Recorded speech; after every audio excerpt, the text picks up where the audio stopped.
ça va être un Tour de France très, très agressif dès le départ. Pourquoi pas?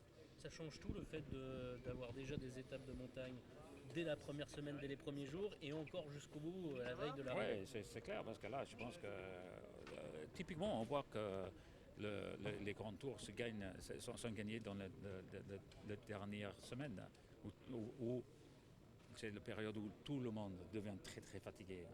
Mais avec ce genre de tour, si tout le monde commence à bloquer depuis Nice, là ils vont être fatigués pour monter le planche de Belfi. Alors je pense que ça peut être une course qui se décide vraiment dans les derniers kilomètres, la montée de planche de Belfi. Pourquoi pas, ça sera super. Des nouvelles de Christopher, Ouais, il ouais. nous a dit voilà, pas forcément le vélo avant 2-3 mois encore, il a besoin de récupérer encore. Chris Froome. Chris Froome. Oui, mais je pense que déjà il a déjà fait un énorme pas en avant. Et avec la détermination côté mental, j'ai jamais vu pareil. Il s'entraîne tous les jours, il est motivé à la fin de revenir pour essayer de retrouver le départ de Tour de France cette année. Et pourquoi pas en fait? Pourquoi pas? Si quelqu'un peut faire, c'est lui en fait. Un parcours casse-tête, est-ce que... Oh, je pense pas que c'est casse-tête. Mais... Pour moi, je pense que c'est un parcours agressif. Tout le monde a vu que cette année, ça fait plaisir quand même le Tour de France cette année, tout le monde, parce que c'était une course ouverte, ça bougeait, et avec c'était agressif. Et même pour moi, bon, on a gagné pas mal de Tours de France, peut-être dans une façon un peu, comment dire, une façon pour gagner en fait.